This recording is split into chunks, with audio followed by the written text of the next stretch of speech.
Coming up on Food for Thought, it's Arab food etiquette. This episode's guest speaker is Amy Riolo. She'll be discussing the interesting history and customs around the Middle Eastern dinner table. You're watching Food for Thought on MCTV.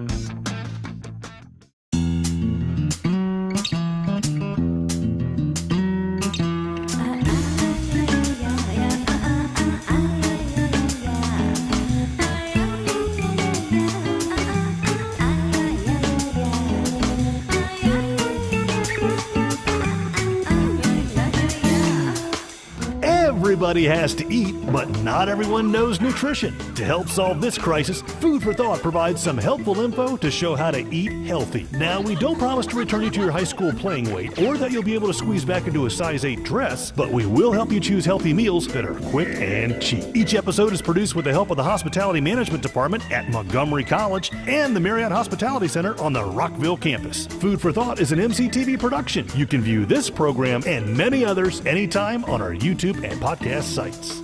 Okay, so you've had the appetizer, now for the meal. Let's gather the ingredients and start cooking. Table manners are very important. Not having them can really have a bad impact. But think of this. What if you were eating at a table with people from a different culture? What may be polite to you may be insulting to them. It's increasingly more common as cultures converge. And people looking to get ahead, either socially or in business, often benefit by doing a little bit of homework before sitting down to eat. To help us learn more, Montgomery College asked Amy Riolo to do a presentation at their Rockville campus. Ms. Riolo is an internationally recognized culinary expert. She is the author of 3 cookbooks on Mediterranean and Middle Eastern cuisine and culture.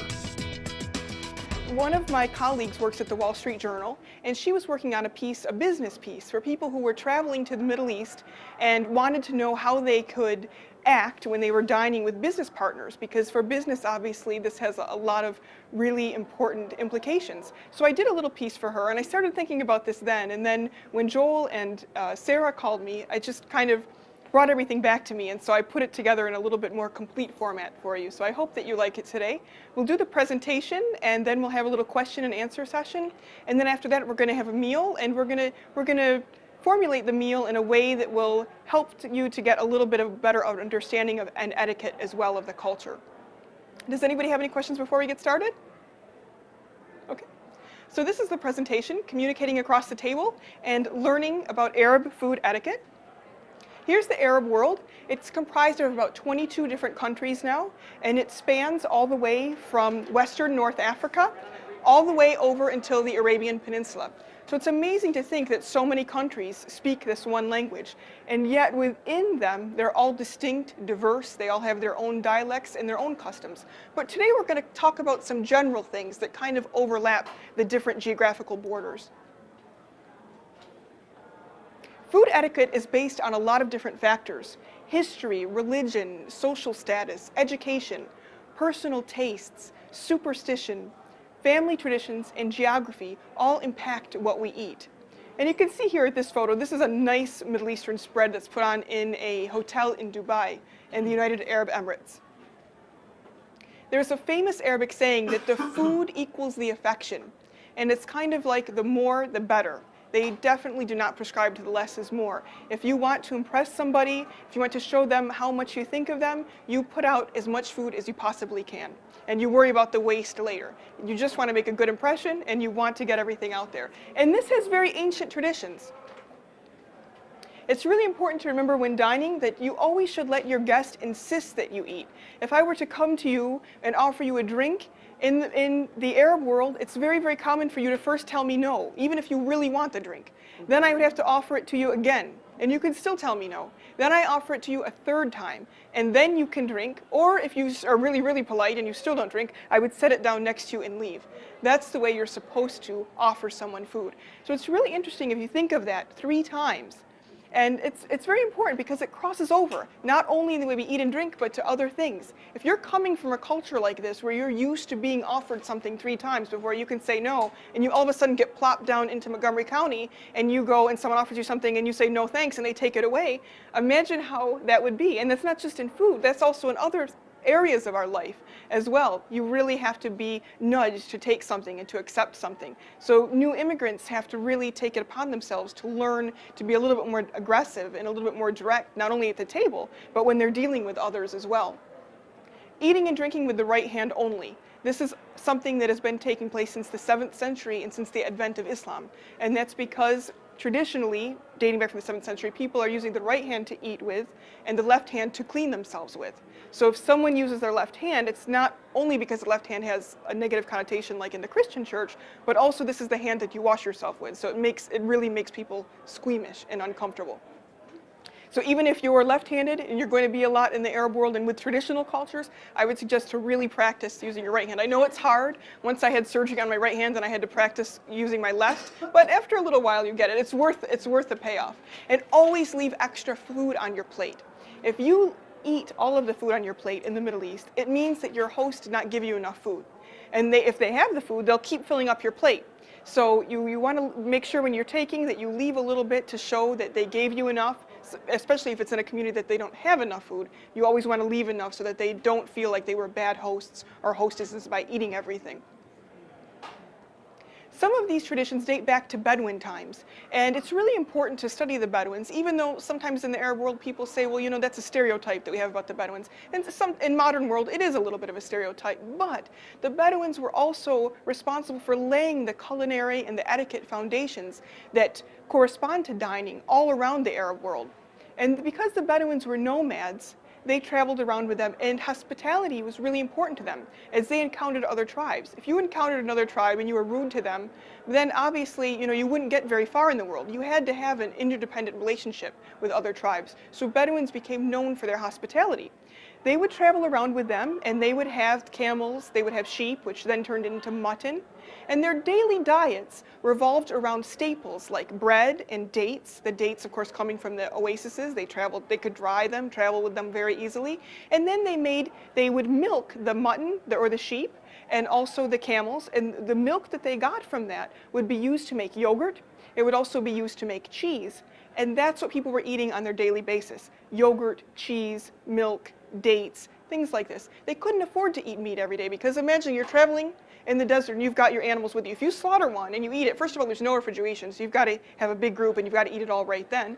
Secondly, then you're one less down for your count of milk and all the other dairy products that you normally live on. So you can only afford to slaughter one of these animals and eat it when it's a holiday or when it's you're honoring some really important person coming or a wedding, something like that.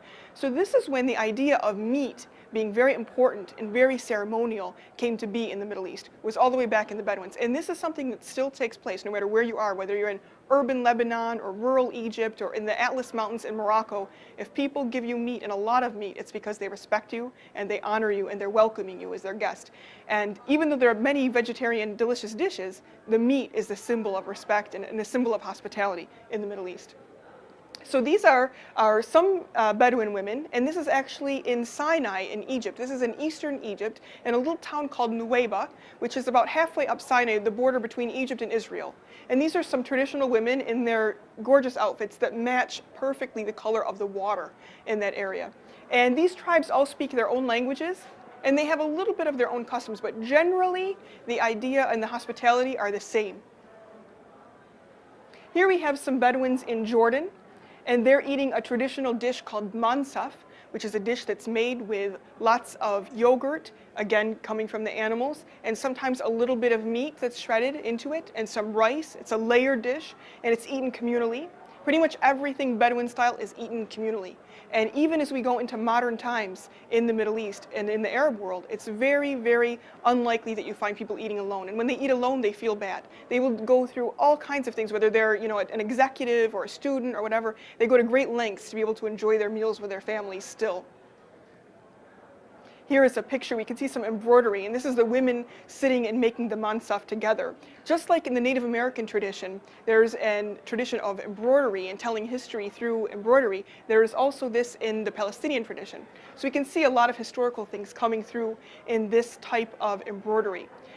people sitting what we call in America Indian style on the floor with the legs crossed. This is very traditional. The idea of having to be in a seat doesn't really appeal to a lot of people. It's not comfortable for them. They'd rather be closer to the ground. So you see people, even on the street corners, sometimes sitting down this way and enjoying a meal together or preparing a meal together. Have any of you ever eaten this way, a regular meal? It's really a very unique experience. You do not have the same conversations that you have with people when you sit with them Indian style. You break a different barrier and you start talking about issues which are much more deep and much more personal. So we're going to talk a little bit more about that later. Here are some tips to remember when entertaining. It's always important, as we talked about earlier, to serve as large a meal as possible, as many things as possible. As we talked about also, the more meat, poultry, or seafood present, the better. Also, you want to treat your honored guests as family.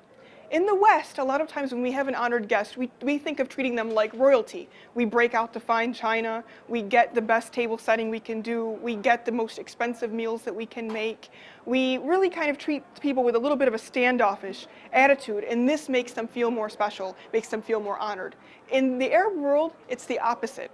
The more they like you and the more they feel comfortable with you and the more that they want to honor you, and especially once they know that you're open to their beliefs, the more they will treat you like family. So maybe you'll be invited. Somebody may have a very formal dining room in their home, but they'll invite you into another room where you'll sit on the floor and eat with them because they think of you like one of them. And that's not because they don't appreciate you. It's the opposite. It's because they appreciate you very much.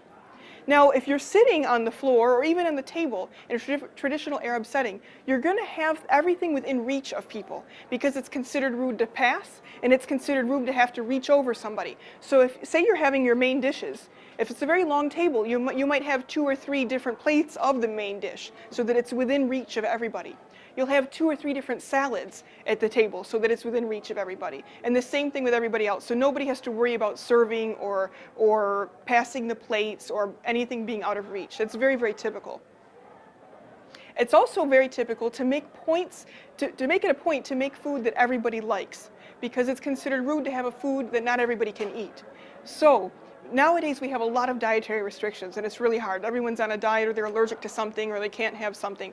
Your guests will go out of their way to ask you about all of these things in advance, and it's your duty, if they don't ask you, to tell them so that when you get there that you can partake in everything, because they would be very, very hurt if you can't. And it's also a very nice social thing to be able to, break bread and to eat the same things with everybody. So it's something that you'll notice. There's also things that you can avoid, and I talk about these later because these are, child's play. If you do the things you're supposed to do, what to avoid, it takes care of itself. But there are also a couple of things to avoid. One of them is staring at other people's food. Have all of you heard of the evil eye? Okay, well, the evil eye is something that, predates religions. It's been in the Mediterranean world for a long time, not only in the Arab world, but in Southern Europe as well, like Italy and Greece and places like that. And this is an, evil eye warder offer. Eye, kind of a pendant that people use to protect themselves from the evil eye. But still today, people talk about the evil eye a lot. And if you're staring at someone or you're staring at their food, people take it to mean that you would like to have what they have and that you're envious. Because you're envious, maybe you're giving them the evil eye, and then maybe they're going to have bad repercussions because of you being envious. So it's very good not to stare at other people's plate. If you're in a restaurant and you want to order something, okay, that's fine. But if you're in an area, say, my friend Esther here had a beautiful plate of food and I was kind of hungry and I'm really eyeing that plate of food. That's not very good to do in terms of etiquette. Here is our table setting again. So just like we mentioned, we can see the main dishes. We've got one here, and then we've got the same thing right down here. And then we've got all these little pilot dishes like the hummus and the salads and the things that are the same all the way down. These aren't necessarily meant to be individual plates because sharing is welcome and encouraged, but it's just meant to be so that it's within reach of everybody. Now, there are also some folkloric superstitions which have to do with etiquette and have to do with diet. It's very interesting. Some of these folkloric traditions and superstitions we found to be true today in modern science. For example, red Mediterranean coral, Red Mediterranean coral was associated with life-sustaining blood, and people believed that it protected children from harm. And we can see today all of the foods, like the pomegranates and the tomatoes that have the lycopene, and they have all of the wonderful things in them that are good for purifying our blood. They've been scientifically proven, and have all of these other wonderful things that they ward off, like lowering your risk of prostate cancer and other kind of cancers. So they kind of have to do with one another. Yellow amber. Yellow amber is also a very good idea because it reflects sunlight, and people think that it reflects positivity. And we've also seen some of these yellow and amber colored foods like dates, which they have now been able to prove that they have lots of wonderful vitamins and minerals in them and antioxidants, which can protect us from many, many ailments. Now we start getting into the monotheistic faiths, and all of the monotheistic faiths also left an imprint on etiquette and dining in the Arab world. And the first one is Judaism. And one of the interesting things that you can see here in this picture, I apologize, it's kind of out of focus because I took this in the Agriculture Museum in Cairo. And this, what it says, is mortuary offering bread. And this was made by the ancient Jews that were in Egypt. And what it means is that in the ancient world, the Jews were combining their religious beliefs with the ancient Egyptian secular beliefs. So they were actually making mortuary offering breads just like the ancient Egyptians were. In antiquity in Egypt, whenever they had the tombs, they would put food in there so that the dead would be sustained in the afterlife. They even had food mummies. And of course, breads were also placed into these funeral chambers. So now we see that the Jews also did this, in addition to their own dining habits, like the kosher different laws that they had put in place in Egypt. So when this happened, this is the first time that we see kind of an etiquette in terms of we can't eat this because of religion, or we can eat this because of religion. Before that, everything in the Middle East was pretty much up for grabs. And this soup that we have down here is very timely because this is called melucheya in Egypt, or Jew's mallow. It's called Jew's mallow in English because it's one of the bitter herbs that the Jews would have on the Seder plates, because this was an herb that is made in this soup that grew very abundantly in Egypt, and it was one of the things that the Egyptian Jews ate a lot. And now we have fasting. Well, a lot of times when we talk about fasting in the Arab world, everybody immediately thinks of Islam. But also we had a lot of fasting in Christianity. Christianity was introduced in about the 1st century AD with St. Mark. And when Christianity was introduced, it was introduced through the Roman Catholic Church. Little by little, the Egyptians and the Middle Eastern Arabs began to reject this type of Christianity, and they became very, very heavily involved with the church, so much so that the Roman Empire was worried that they would take them over. So the Roman Empire split in 395 AD, and after 3 centuries. You see the Eastern Empire and the Western. The Eastern became what we know as Orthodox Christians or Coptic Christians, and then the Western became known as the Christians, the same type of Christianity that we have mostly here in the United States. And as we know, they have different calendars. Well, the Coptic or the Eastern or the Orthodox Christians, every year before their Easter, this Easter holiday is preceded by 55 days of fasting. Fasting doesn't mean that you don't eat anything from sunup to sundown in Christianity. In Christianity, it means that you're basically a vegan for 55 days. You can't have anything with dairy or with meat or with poultry or with seafood. So now here we have a culture, which I just mentioned how important the meat was to them because of the Bedouin times. And all of a sudden you have a new religion that doesn't let you eat any of that meat. So what do? So all of these really delicious fasting dishes were born out of this Christianity and the abolishment of meat during the 55-day fasting period. Things like falafel in Egypt. In Egypt we call falafel ta'amiyah. And this is made with fava beans. It's not made with chickpeas like it is in Lebanon and Israel and other places. But this was made to replicate meat for the people who were fasting. They also started doing vegetable kebabs. They also started in Lebanon, for example, they have delicious kibbehs. Many of you know the kibbeh, which are made with the burgle wheat and the ground meat. Well, for Lenten times, they do them with pumpkin instead of the meat. So these dishes became so popular over time that nowadays they've almost replaced even the meat dishes in some areas. And it's still very, very hospitable if you're going to have Christian guests to your home to make sure that if it's during a fasting period. Also, the Orthodox Christians, some of them fast on Mondays and Thursdays. So that means, again, they have to have the vegan diet on Monday and Thursdays. So even if you don't have the same religion, but they're coming to your home, it's a really good idea to find out when they're fasting and when they're not. And then Islam came into Egypt in the 7th century AD. It was actually introduced in Saudi Arabia in the 7th century, but it came into Egypt in the same century. And this is when we start to see a lot of Muslim kind of ideals of etiquette and dining to start being spread throughout the Mediterranean and the Arab world. Here you can see, this is a picture of a mosque in Cairo. This is called the Amr ibn al-As Mosque, and it was the first one that was put there because this was the person who introduced Islam into Egypt from the Arabian Peninsula. And it has this very spare style. This is very much like the styles that they have in Andalusia in the beginning and also in Medina, Saudi Arabia. In those days, they did everything very spare. They didn't want to have a lot of human representation because they were worried that it would rival the religion. So they left everything very spare like this. But it was very important etiquette-wise. It was very important cultural-wise because the Muslims had control of the spice trade. And a lot of what we know in the Mediterranean, a lot of the cities, and in the Middle East as well, were built by spices. Some were built by salt. Some were built by other spices. Pepper, things that we take for granted that are on our tables every day and that we just throw away, built actual cities. So this was very important because these empires started to form a lot of what was later handed down into Europe. So we talked about a little about the birth of Islam in Mecca. This is a place called the Mountain of Light in Mecca. And it was in a cave in this mountain where the Prophet Muhammad used to meditate that the Quran was actually revealed. And this revolutionized everything in the Arab world. First of all, you have the 5 pillars of Islam. You have Shahada, which is a declaration. This is a proclamation that people take when they become Muslim and they say that there's only one God.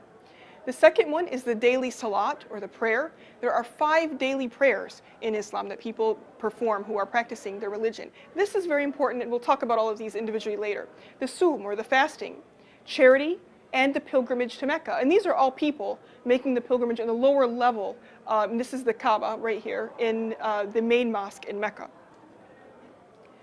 So the first pillar we talked about is the Shahada. This is the Prophet Muhammad's mosque in Medina.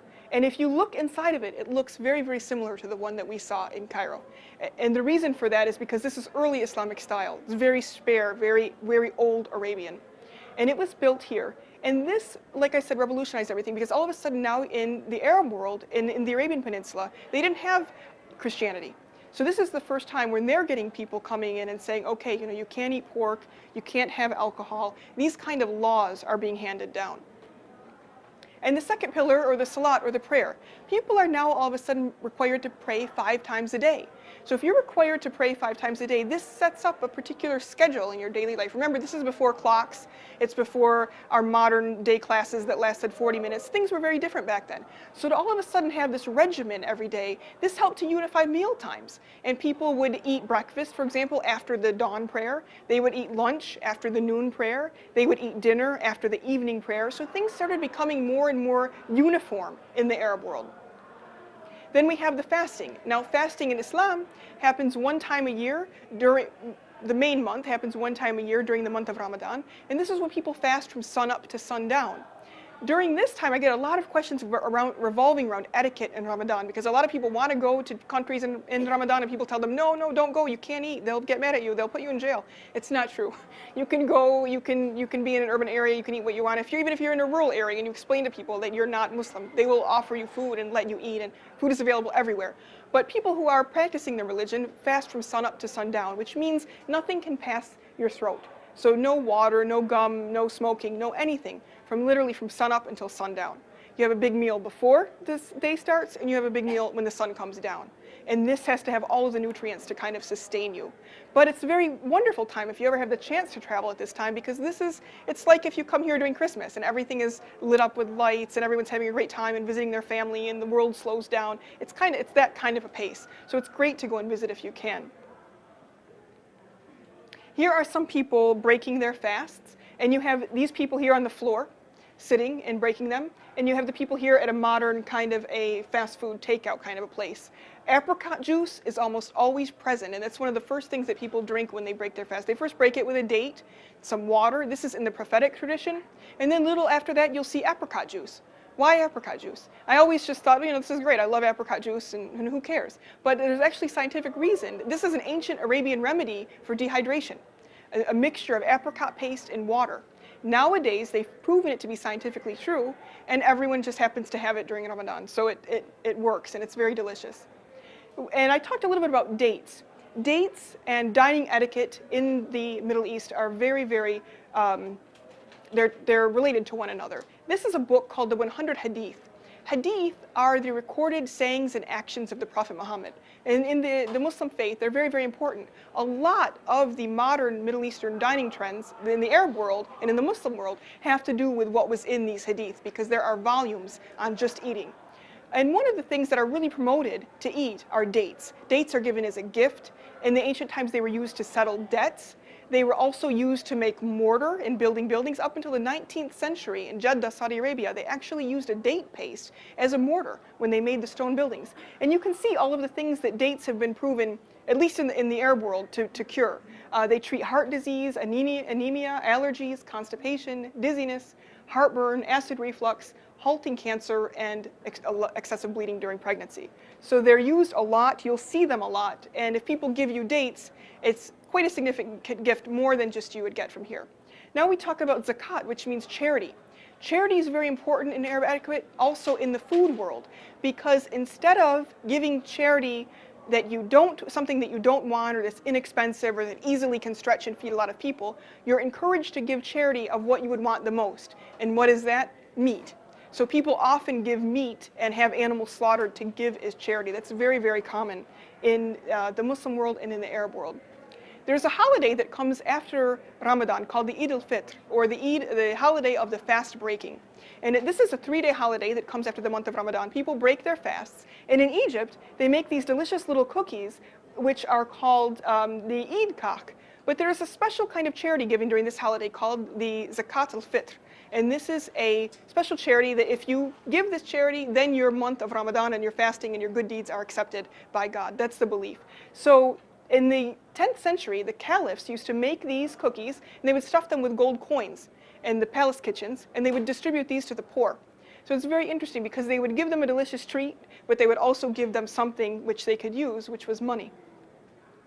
And then we have the Hajj. And the Hajj is one of the single most acts in the Arab world that introduced food and introduced cultures from around the world and helped very closed communities to become very cosmopolitan and used to dealing with one another and cross cultures, because you all of a sudden have people coming from all corners of the world to Mecca and meeting there and exchanging ideas and thoughts and recipes. A lot of the people who went to Hajj just to perform the pilgrimage never made it back to their homelands. They stayed there and they settled and they mingled with the people in Saudi Arabia, and they became part of the local culture. So you will see many people in Saudi Arabia who are originally from Central Asia or originally African, and they're now living there. It's not a homogeneous culture. And the food also reflects that, and the culture also reflects that. So here are some of the Islamic customs on eating. People who are very religious will usually start and end the meal, or eat also in rural settings, because this is what they were trained to do. They will start and end the meal with the name of God. They always wash their hands before and after a meal. They always wait to be asked to eat. They don't just help themselves. As we mentioned before, eating and drinking with your right hand only. And when you're done eating, the minute you individually, personally are done eating, you're supposed to pull back from the table, excuse yourself, thank God, and then go and wash your hands. And then go and sit somewhere else. You're not supposed to linger at the table, which is very different, I think, from a lot of us and from a lot of European standards. This is very perfectly polite. So if you go to someone's home or you're dining with someone and they automatically do that, they weren't mad by what you said or they weren't offended by you. They're just done with their meal. They're going to go to another room and they're going to wait for you to finish the meal and come and join them. Never to lay down or lounge while eating. Before the advent of the religion, there were a lot of really rich, kings and people who treated people unfairly. And one of the ways that they acted was they would always lounge and recline when they had a meal. So when Islam came in, they said, no, you're supposed to sit up while you eat. It promotes digestion, and it also helps that kind of classism of some people being able to lounge and other people having to serve. And then, of course, thank God after the meal. As I mentioned, the pilgrimage to Mecca really did a lot for the cuisine of the Middle East. And one of the things that we have nowadays to show for it is coffee. Coffee originally came from Ethiopia, and it was discovered by some Abyssinian monks in the Middle Ages. That's when it was discovered. They noticed that their goats and that their old tired mares would take a little bit of the coffee berry and burn it onto a very hot stone, and then they would nibble on it, and they would all of a sudden start jumping and acting like they were very young animals again. So the people started eating them and then eventually brewing them, roasting them, and making it into what we know as modern day coffee. When they did this, they realized that it had stimulant properties. So the people who were the Sufis, this is a mystical sect of Islam. They are people who would stay up all night long and have what we call zikr, or remembrance ceremonies that they would chant. And they would use the coffee to help them stay awake. They discovered how good it was. People from just across the Red Sea, Yemen, came over to visit the people in Ethiopia, and they said, these were also Sufis, they were their brethren, and they said, we'll give you this coffee, we'll help you stay awake during your ceremonies. They took it back to Yemen, they loved it, they started growing it in Yemen. So Yemen is known for coffee. But what's really interesting about the Yemeni coffee is that whole terrain in Yemen is very, very inhospitable to the plant. And the Yemenis had to develop wonderful irrigation systems in order for the coffee to take root. Once it took root, it not only did it do well, but it did so well that it became to be known the best in the world. And the Dutch exclusively wanted the coffee from a place called Al Mocha, which now we call mocha in English, because it was known to have a little bit of a chocolate-like flavor to it. And whenever they wanted to make this coffee from Al Mocha, they would add a little bit of chocolate that they just got from Latin America into this drink, and it became known as what we know now as mocha coffee. The Yemenis went to the pilgrimage in Mecca, met some Egyptian Sufis there, gave the coffee to the Egyptians. Egyptians brought it back to Egypt when the Turks were in control. And the Turks said, we don't have to keep this in the churches. This is something that everybody could like. We're going to introduce it, we're going to export it to the world, and we're going to introduce it as the wine of the Arabs. And of course it did very well, and within no time France had coffee houses. In the 1600s, Cairo had about 650 coffee houses. So that's a huge amount. This is before Europe ever even knew about coffee. And then little by little it started trickling into places. Vienna became famous for the coffee houses because it was ruled by the Turks also, and the Turks had the control of the coffee. So it's very, very interesting. And you can see here, this is a picture of Turkish coffee. It's made in a little traditional pot that's brewed on the stove, and then it has a glass of water by it. You will always be served in the Middle East coffee with water. And it's for a couple different reasons. One, coffee tends to dehydrate you a little bit, so you need water to replenish you. But there's also a social and an etiquette implication. The coffee tends to have the spirit of the person who made it in it. It's very poetic. So if you like someone's coffee, it means you like them as a friend. You're accepting them. There's an old Turkish proverb that says, the heart seeks neither the coffee nor the coffee house. The heart seeks a friend, and coffee is just an excuse. So when someone gives you coffee in the Arab world, you drink the water, quench your thirst, and then you drink the coffee. You never drink water after the coffee. If you do, it means you're washing out their coffee taste, and it means that you didn't like their coffee. It's an insult. So you always start with the water, end with the coffee, or just do the coffee. And we have another holiday in the Muslim world called the Eid al-Adha, or the Feast of the Sacrifice. Again, this is adding another layer of importance to meat. Just like the Bedouins started, now you have, after centuries and centuries, when Islam came into power, people again favoring the meat. This holiday, this is very closely linked to the Bible and the Old Testament story of Abraham and Isaac. Except in the Quran version, it's Abraham and Ishmael, when Abraham has the dream and he has to slaughter his son, but then he's spared from having to do that. How the Muslims celebrate that is they're all ordered to have slaughtered for them an animal, and then to divide the meat into 3 parts. 1 part you keep for yourself, 1 of the thirds you can keep for yourself, another third you can give to your friends and family, and then another third you give to the poor. And that's distributed out as charity. And this happens once a year, so there's lots of meat around at this time, and people eat meat-based recipes. It's also considered a waste to throw the meat away. So even if people didn't care about the meat in the beginning because of the Bedouin traditions, or they'd forgotten about them, here, centuries later, you have another really meat-important holiday coming along. And also in the 7th century, a lot of the food traditions were brought and introduced from the area of Egypt and North Africa into southern Spain. And that's because there was a group called the Umayyads, they were a caliphate, and they ruled southern Spain, what we know as Andalusia nowadays. When the Muslim prince first went there, he was expelled from the area of Syria, and he went there to set up shop in southern Spain. And this was like barren, Wild West. There was nothing there. So what was he going to do? All of a sudden you had all these palaces in Baghdad and this beautiful court life, all of these wonderful things going on, and you're stuck in the middle of nowhere now. So he employed someone named Ziryab. Ziryab was his nickname, but his real name was Abul Hassan, and he was kind of like what we would consider to be an indentured servant in the palaces in Iraq. He got his freedom. He was employed by this Muslim prince in Spain, and he made the journey from Iraq all the way over the Mediterranean into southern Spain. And he was the style setter of his time. He was much more than just a servant. He was someone who set down all of the fashion trends, the dining trends, the music trends, and much of what we know about Spanish culture today came from this one gentleman. And he was the person who said that we should only wear white in warm weather. He was the one who said that men should keep their hair cut short. He was the person who introduced rice, okra, hibiscus, and many spices from Egypt into southern Spain. After that, when the Spaniards came and colonized the New World, they brought a lot of these ingredients with them. This is why in Mexico and in Jamaica, you have the hibiscus or the sorrel, or the agua de Jamaica, that we call carcade in Egypt. It was because of this one person, his influence in bringing all of these things around. The same thing with the rice dishes, the same thing with the okra. He caused all of these things to kind of move. He had 10,000 songs committed to his memory. So that's more than 4 gigas nowadays. He knew them all by heart. He founded a school of dance in Andalusia, which became the base of the modern flamenco dancing. So he did a lot to unify the Mediterranean and the Arab world and to set trends. Trends were very, very lavish in this time. We can see the lute down here. This is the ancestor of the modern guitar, and this was something that Ziryab introduced into southern Spain.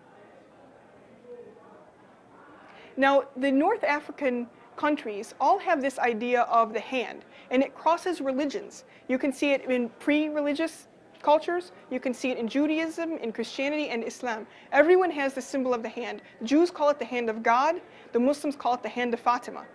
Fatima was the Prophet Muhammad's daughter. And there was an actual caliphate that took their name after her. They were called the Fatimids, and they ruled North Africa in the 9th century. So this hand is kind of one of those things that protects against the evil eye and wards off all of the good spirits. You'll see this everywhere, and it's very, very common for people to have that. And a lot of recipes, a lot of cultural traditions were spread by the Fatimids because the Fatimids loved to party. And everywhere that they ruled, they wanted people to have celebrations. They claimed power in Cairo in 969 AD, but they had claimed power in Sicily 50 years before that. So what happened was when their empire involved all these parts of the North African, like Egypt, like Sicily, you start seeing all of these trends merging. And they would force people to go out and celebrate together. And so, for example, say last week it was Easter. Everybody would go out and celebrate Easter, whether they were Christian or not. The Jews, the Muslims, the Christians together. They mandated it. They would set up lights on the Nile, and they caused everybody to celebrate together. They did this because they wanted peace, and they wanted harmony, and they wanted everybody to partake in everybody's holidays. So I think it's really interesting if you think back 11 centuries ago, the people could do that, and people had that insight, and that they all enjoyed and learned from one another without, at the same time, disrespecting their own beliefs.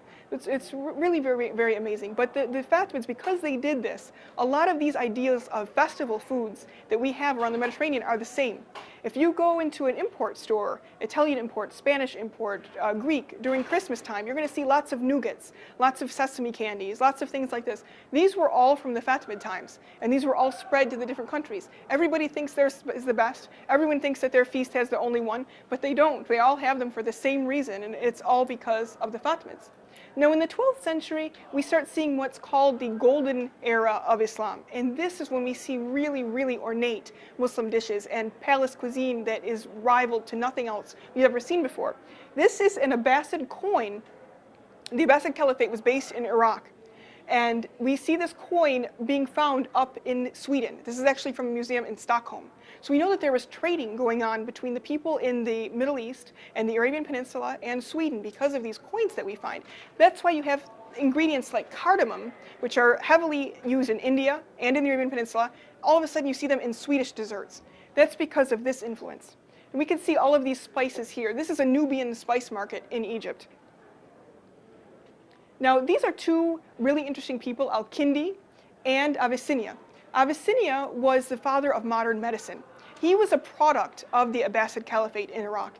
During this time period in the 12th century, people were so educated that they would often have about 20 different job titles each. A person would be literally a philosopher, a physician, an astronomer, a dentist, a poet, a You name it, you name it, you name it. 10 to 15 different things at one time, and they would do them all well because they were so well educated. The Abbasids granted free education to everybody, even the military classes, which was really, really unheard of in those days. So a lot of enlightenment happened during this time period in the fields of science and mathematics, and also in cooking. This person wrote a medieval cookbook, an Arabic cookbook, and we still have today about 13 different medieval Arabic cookbooks that you can go back and reference and see what they were doing at this time period. One of the things that they did that was so smart was that they didn't try to reinvent the wheel. They took whatever ancient Egypt, ancient Rome, ancient Greece had on hand, and they built on it. They also took a lot from the Persians, which was in their neighboring country. And whatever the Persians had already discovered, they also took from that and built on it. So you have a really, really rich cuisine in these type of books. Here's a little bit about the Persian influence. We see things like sweet and sour ingredients. We see things like pomegranates and berries and sweet things being mixed with meat. Nowhere else in the Middle East was this taking place other than Persia. But because of the Persians and because of the Abbasids looking to them and taking some of their styles, they then implemented it further and further west. So that's why now in places like Morocco, you can get some of those sweet and sour fruit and meat dishes. It's because of the Abbasid influence. Here's a picture of the Cairo Citadel. This was built in the 12th century by Saladin, and it was built to keep the Crusaders out. What's interesting is how elaborate the food was in this time period. During the reign of Sultan al-Nasr Muhammad, they were making 12,000 tons of food per day in that kitchen. 12,000 tons. That's like what we do in a modern restaurant chain in America in a year. It's a really, really huge amount, and they were doing it every day. They would not release poor people from the hospital until they could eat an entire chicken in one sitting. If you were poor and you were in the hospital, you were getting free medical care, they would keep you in there and keep you under supervision and treat you until you could eat a whole chicken. If you could eat a whole chicken in one sitting, then they knew that you were healthy and you could be released. So imagine. Now by comparison, 300 years later in 16th century France, King Henry promised that he would put a chicken in every pot on Sundays for a family. So you have 300 years later, French are dreaming of one chicken a week, and these people were making poor people eat chickens like they were nothing. So a lot of wealth and a lot of really elaborate dining styles. The fountains that were outside used to flow not with water, but with sherbet. You can imagine a hot climate like Cairo, what it would take to make ice cream pre-freezing. They would have all of these elaborate systems of people bringing ice down from mountains and shipping it over and keeping it in cold chambers. So they really valued food as an art form. And this period transformed what we know is Renaissance dining, because you know the Renaissance also wasn't born out of nothing. It was born out of all of these other trends that were already very closely linked in the Mediterranean. Then in the 16th century, we have the Ottomans. And the Ottomans took it again another step further. They had the Topkapi Palace in Constantinople.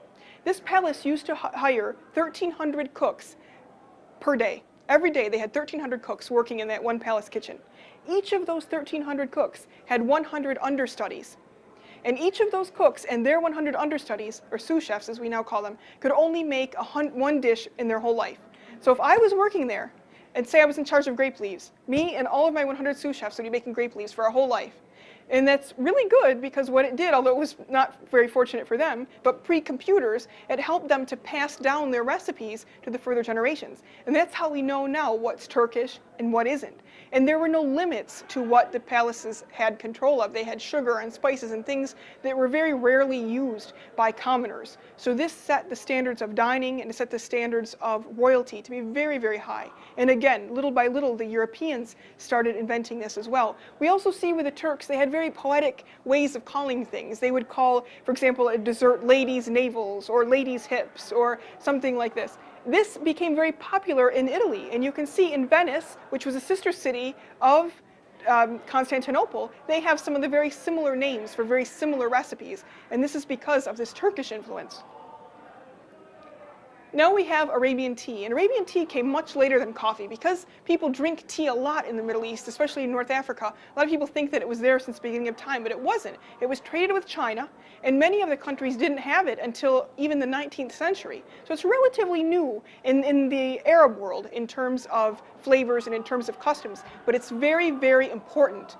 And there's a an old Arabian tea story. And the story goes that there's an old gentleman in a market. He's selling his wares. He goes there every day. And there's a young gentleman who comes and he sees him every day. And the old man never says hi to the young man. So finally the young man stops and he says, you know, I pass by you every day. And our custom dictates that you should say hello to me and ask me how I'm doing. But you never do. And he said, I want to know what you have to lose. And the old man just nodded. He came back the next day and he said it again. He said, you know, our custom dictates you're supposed to say hello to me. You never say hello to me. I want to know what you have to lose. So the man says, finally he turns to me and he says, son, I have a lot to lose. He said, let me tell you, if you ask me, if I say hello to you, then I have to ask you how you're doing, and you'll say fine. Then, as our custom dictates, I have to invite you into our home for tea. So I'm going to invite you into our home to tea, and you, as our custom dictates, have to accept. So you come to the home, and I offer you tea. You're sitting in my living room, and we're talking together. And as our custom dictates, my daughter has to make the tea for you. So, as custom dictates, the daughter comes into the room carrying the tea. And son, once you see my daughter, you will understand that I have a lot to lose by offering you a cup of tea and by saying hello. So then we have the 20th century. Now in the 20th century, a lot of the Europeans start coming into the Arab world, and especially into places like Egypt, because they're very cosmopolitan and they were enjoying a very high living standard. So many Europeans were actually emigrating into, Greeks and Italians and Spaniards were emigrating into Egypt. And one of the things that they did was they brought their new coffee culture with them. And these beautiful European types of coffee houses you can now find all over the Middle East. And this is kind of a nod back to this time. As this happened, then something else unique happened. With this new group of immigrants, the Middle Easterners, the Arabs, started saying, you know, the way that they act is really nice. Their foods are much more spare than ours. They're much more simple. It's kind of a less is more philosophy. And they have quicker cooking foods. They don't do their stews for hours and hours the way that we do them. They do them in a much more quick manner. And they deal with each other differently. And they deal more directly. So what you started seeing in this time was that the Arabs started copying European styles of easier ways of cooking, more simplified ways of cooking, and also of etiquette. It was very popular for Arab royalty to send their daughters, their wives, their sisters over to go to finishing school in Europe during this time period. And you see all of these cultures starting to mix. So here we see some people, this is in the 19th century, and they're sitting there at a traditional Arab table, but they're trying to use out their new European manners. And then in the 1920s, the birth of mezzes start to really take place in Lebanon. And these small dishes, or small plates, or appetizers as we call them, were always there in the Arab world, and they were always part of the local cuisine, especially in places like Lebanon and Syria in the Levant region. But they really started taking off in the 1920s in the Bekaa Valley because of modern transportation. They used to have only a few restaurants during this area, and people would have to go by the trails. But once trains started making their way through, people would go in the train, and the trains would stop, and they would go into these little taverns to eat. And they have a drink called raki, which is kind of like ouzo. It's an anisey aperitif. People would drink this, and they would need something to eat while they drink. So the owners of the taverns would start to make some of these little mezze. Well, as more and more started coming, more and more taverns started being opened, and then it became to be a rivalry of who could make the most and who could make the best. So now you'll have dinners and occasions where you have like 38 or 40 different types of these little small plates that precede the meals. And it's very, very much a symbol of hospitality, just like the meat is, to offer the more you can, to offer the biggest variety, and to offer the best ones. For cooks and for restaurant chefs, this type of food was very interesting in Lebanon because you're dealing with a cuisine that's very old, and that no one's really reinvented the wheel a lot. So all of a sudden you get these appetizers which give you a lot of more room for kind of creative interpretation and a little bit more artistic license. So they took off, and they, more than anything, are our modern idea of what the food of the Arab world is, because Lebanese are wonderful, wonderful restaurateurs. And there are more Lebanese living outside of Lebanon in the world, in North America, Europe, South Africa, than there are in Lebanon nowadays. So that's why, because of these Lebanese restaurants and because of their delicious mezza, this is what we associate with Middle Eastern cuisine, even though it's only a small portion of it.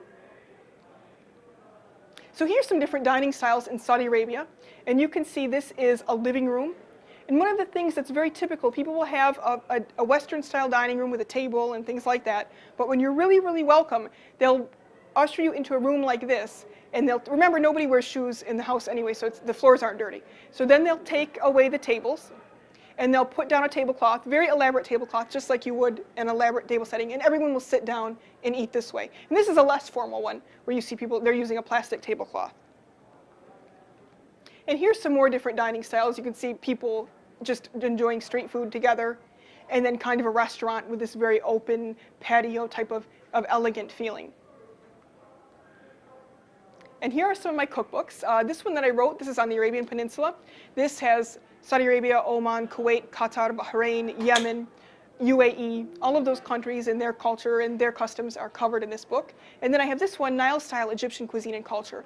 And one of my goals is, as I write the cookbooks, is I try to introduce people not only to the recipes and how to make them easily, but what is really behind the recipes, what we have in common, what we can learn, and what we can share from the food that we eat.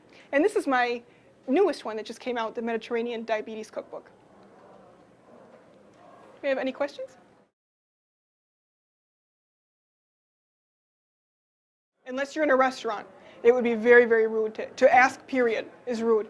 So, you know, sometimes I'm like dying of thirst and I just wait and wait and wait until I can't, I mean, usually I just wait and wait, but I have a funny story about that. I was always very good about that, saying no 3 times. And a lot of times, because you're going as a guest, you're getting offered a lot of meat, and I don't really care about meat that much, so it's very easy for me to say no 3 times to meat. Well, then all of a sudden they came around with this dessert that I love called basbousa, which is this delicious cake with, it's made with the semolina flour and some butter and the sweet syrup on top, and they offered me the basbousa. I completely forgot about the 3, and I grabbed with both hands instead of just my right hands, and everybody burst out laughing because they knew that I just, you know, I couldn't resist the dessert.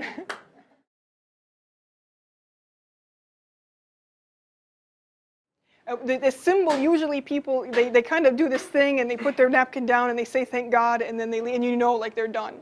And oh, and this is a great tip too. If you don't want to eat more and you're like, you're done, you're done, you're done, and they keep force feeding you, which will happen a lot, then you just say, you know, no, I already thank God, I already thank, because if you already thank God, they don't have to offer you more. So it's just, you know, offer the thanks really quickly and you'll be out of having to overstuff yourself.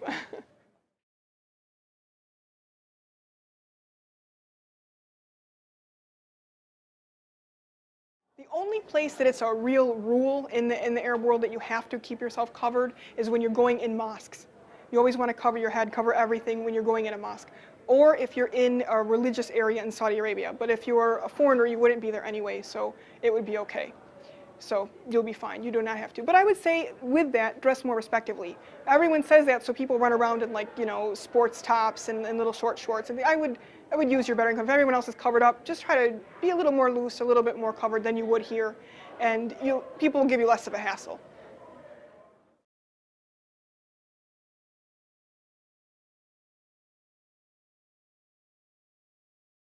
No kitchen help. There's no this idea of, can I lend you a hand, go in the kitchen, roll up your sleeves. It's a really big offense if you go into people's kitchen and you try to help them out. You're their guest and they're supposed to just do everything for you. Then in turn you invite them at one time when they come to America to your home and you keep them sitting and you do everything. It's just the way it is.